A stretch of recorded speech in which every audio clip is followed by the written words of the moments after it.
안녕하세요. 주엽 사과나무치과병원 이진주 팀장입니다. 오늘의 강의 주제는 자주 사용하는 교정기구입니다. 수많은 교정기구들 중에서 자주 사용하는 기구 총 20가지에 대해서 알아보는 시간을 가져보겠습니다. 여기 다양한 교정기구들이 있는데요. 보시다시피 모양도 다 다르고 그 쓰임새도 다릅니다. 이렇게 다양한 교정기구들 중에서 우리가 진료할 때마다 항상 기본적으로 사용하는 교정기본기구 세트가 있습니다. 이 교정기본기구에 대해 먼저 알아보도록 하겠습니다. 교정기본기구는 터커, 핀커터, 디스탈 엔드 커터, 매튜 플라이어로 구성이 되어 있습니다. 먼저 터커는 한쪽은 구부러져 있고 다른 한쪽은 쭉 뻗어 있는 모양을 가지고 있습니다. 그리고 선단에는 홈이 파여져 있고요. 굉장히 다양한 용도로 사용이 되는데 먼저 브라켓을 리게이처 와이어로 결찰할 때 결찰이 잘 되게끔 리게이처 와이어를 눌러주는 역할로 사용합니다. 그리고 결찰 시 리게이처 와이어를 자른 부분이 찔리지 않게 메인 와이어 안으로 밀어 넣어 정리할 때도 사용합니다. 또한 구강 내에서 와이어 인을 한 뒤에 와이어가 빠지거나 찔리지 않게 디스탈 와이어를 구부리는 행위인 신치를 할 때 사용합니다. 각도에 따라서 쭉 뻗은 부분을 사용할 때도 있고 구부러진 부분을 사용할 때도 있습니다. 그리고 체인 엘라스틱이라고 하는 고무줄을 걸 때도 종종 사용합니다. 다음은 핀커터입니다. 리게이처 와이어나 고무줄 등의 교정 재료들을 절단하는 역할을 합니다. 핀커터는 매우 예리한 절단면을 가지고 있어서 굵고 단단한 철사를 커팅하는 데에는 부적합합니다. 무리하게 사용을 하다 보면 팁이 부러지거나 다를 수 있기 때문에 주로 나이타이 016 와이어까지만 사용하실 것을 권장드립니다. 다음은 디스탈 엔드 커터입니다. 이름 그대로 디스탈 끝쪽에 있는 와이어를 커팅하는 역할을 합니다. 이 디스탈 엔드 커터에는 사진처럼 커팅 후에 와이어가 튕겨나가지 않게 잡아주는 기능이 있는데요. 덕분에 구강 안에서 와이어가 튀지 않고 안전하게 잘릴 수가 있습니다. 또한 핀커터보다 더 굵고 단단한 철사를 자를 수 있습니다. 다음은 매튜 플라이어입니다. 리게이처 타이잉 플라이어라고도 알려져 있는 이 플라이어는 리게이처 와이어를 브라켓에 결찰할 때 사용합니다. 팁에 격자가 있어서 와이어 등의 교정 재료를 보다 안정적으로 잡아줄 수 있고 재료를 잡은 상태로 고정시킬 수 있는 락킹 기능이 있습니다. 저 같은 경우는 체인 엘라스틱을 걸 때에도 이 매튜 플라이어를 활용하고 있는데요. 이어질 핸즈온 강의에서 시연해 보도록 하겠습니다. 이렇게 교정기본기구 세트에 먼저 설명을 드렸고 지금부터는 각 용도에 따라 구분해서 교정기구들을 살펴보겠습니다. 먼저 와이어를 잡는 기구입니다. 하우 플라이어는 와이어를 구강 내에 접합시키거나 제거할 때 사용합니다. 팁에 격자가 있어서 안정적으로 와이어를 잡아줄 수 있습니다. 다음은 유틸리티 플라이어입니다. 풀네임은 웨인가 유틸리티 플라이어인데 줄여서 유틸리티 플라이어라고 부릅니다. 이 유틸리티 플라이어를 교정 기본기구 세트에 포함해서 사용하는 경우도 있을 정도로 이름에 걸맞게 다용도로 사용하는 기구입니다. 아까 매튜 플라이어도 와이어를 잡을 때 사용한다고 말씀드렸었는데요. 보다 굵은 철사를 넣고 뺄 때는 매튜 플라이어가 조금 불편할 때도 있습니다. 힘을 주면 락킹 기능이 불필요하게 걸리기도 하고 잡아주는 힘이 상대적으로 약하기 때문에 조금 더 굵은 철사를 넣을 때에는 하우 플라이어나 유틸리티 플라이어를 사용합니다. 또한 유틸리티 플라이어는 교정이 끝나고 사용하는 가철시 유지장치 등을 조정할 때도 자주 사용합니다. 다음은 와이어를 구부리는 기구입니다. 트위드 아치 밴딩 플라이어는 리본 아치 플라이어라고도 하는데요.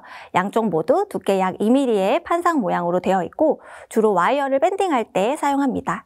사진처럼 교정 마무리 단계 때 이 트위드 아치 플라이어로 철사를 구부려서 미세 조정을 하기도 합니다. 그리고 지난 강의에서 커브 오브 스피가 과도한 경우에는 리버스 커브 와이어를 넣는다고 말씀드렸었는데요. 기본 아치 와이어에 이렇게 리버스 커브를 부여할 때도 이 트위드 아치 플라이어를 사용합니다. 0 플라이어는 한쪽에 3단계의 원통형, 다른 한쪽은 각형으로 되어 있고 주로 가철시 유지장치나 구해장치 등의 굵은 기공용 와이어를 구부릴 때 사용합니다. 킴스 플라이어는 한국 개발자의 김치성을 따서 이름을 붙이게 되었다고 합니다. 0 플라이어가 주로 두꺼운 철사를 다뤘다면 이 킴스 플라이어는 비교적 가느다란 철사도 다룰 수 있습니다. 사진처럼 주로 루프를 접을 때 사용하고 가운데 부분으로 가느다란 와이어의 커팅이 가능하다는 특징이 있습니다. 3조 플라이어는 한쪽은 하나의 선단, 다른 한쪽은 2개의 선단으로 이루어져 있습니다. 총 3개의 선단으로 이루어져 있어서 3조라고 불리고요. 사진처럼 와이어에 굴곡을 부여하는 기구입니다. 주로 기공용 와이어 등의 철사를 제작하거나 조정할 때 자주 사용합니다. 다음은 신치백 플라이어입니다. 디스탈 와이어를 구부릴 때 사용하고 열 처리 없이도 나이타이 와이어를 구부릴 수 있습니다. 하지만 나이타이 018 사이즈까지만 사용이 가능하고 렉트 와이어에는 사용할 수 없습니다. 신치백 플라이어를 이용해서 신치를 할 때에는 철사가 구부러질 방향을 꼭 미리 잘 확인하고 사용하는 것이 중요합니다. 다음은 밴드를 위한 기구입니다. 밴드를 치아에 시덕하기 위해서는 치아 사이에 틈이 있어야 하는데요. 이 틈을 벌려주는 고무줄을 세퍼레이팅 링이라고 합니다. 세퍼레이팅 플라이어는 이 링을 치아 사이에 넣을 수 있게 해주는 기구입니다. 팁에 링을 끼워서 핸들을 모아주면 링이 좌우로 벌어지게 됩니다. 밴드 푸셔는 밴드를 치아에 장착하는 기구이고 팁을 밴드의 가장자리 쪽에 위치시킨 후 눌러서 사용합니다. 밴드 푸셔를 사용할 때 입안에서 미끄러지면서 다치기가 쉽기 때문에 미끄러지지 않도록 항상 주의하면서 사용하는 것이 중요합니다. 밴드 푸셔가 술자가 가하는 힘으로 밴드를 장착했다면 밴드 시터는 환자의 교합력을 이용해서 밴드를 장착시키는 기구입니다. 밴드 시터를 사용할 때에는 시터의 플라스틱 부분이 대합치 쪽으로 향하게 해주어야 합니다. 밴드 리무버 플라이어는 밴드를 치아에서 제거할 때 사용하는 기구입니다. 굴곡이 있는 부분은 치경부에 적용시키고 플라스틱 커버가 씌워져 있는 부위는 교환면에 적용시켜서 밴드를 치아에서 분리시켜 줍니다. 마지막으로 밴드 컨투어링 플라이어입니다. 밴드가 기성품이다 보니 환자의 치아에 꼭 맞지 않을 때도 많은데요. 이럴 때는 컨투어링 플라이어로 밴드를 각 치아 모양에 맞게 조정을 해줍니다. 다음은 그 외 자주 사용하는 교정 기구입니다. 크림퍼블 훅 플라이어는 고무줄을 걸기 위한 크림퍼블 훅을 SS 렉트 와이어에 연결해주는 기구입니다. 훅을 잡고 와이어에 연결한 상태에서 힘을 주면 훅이 고정되어 움직이지 않게 됩니다. 트위저는 브라켓이나 튜브를 잡을 때 사용하는 기구입니다. 전치부, 구치부용에 따라 모양이 다른데요. 전치부용으로도 충분히 튜브까지 잡을 수 있기 때문에 구치부용을 따로 쓰지 않고 전치부용만으로 사용하기도 합니다.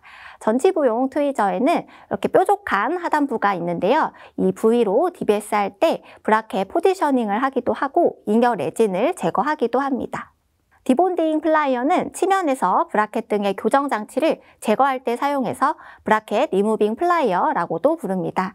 장치를 제거할 때에는 치아에 물리적인 힘이 가해지기 때문에 환자분께서 통증을 느낄 수 있습니다. 때문에 장치를 제거할 때는 코튼롤을 물린 상태에서 진행하거나 손으로 교환면을 꾹 눌러준 상태에서 진행을 해주셔야 통증이 덜하고 보다 안정적으로 장치를 제거할 수 있습니다. 마지막으로 캡 리무버입니다. 지난 브라켓 강의에서 캡을 제거할 수 있는 튜브를 컨버터블 튜브라고 말씀을 드렸었는데요. 이때 이 컨버터블 튜브의 뚜껑인 캡을 제거해주는 기구가 캡 리무버입니다.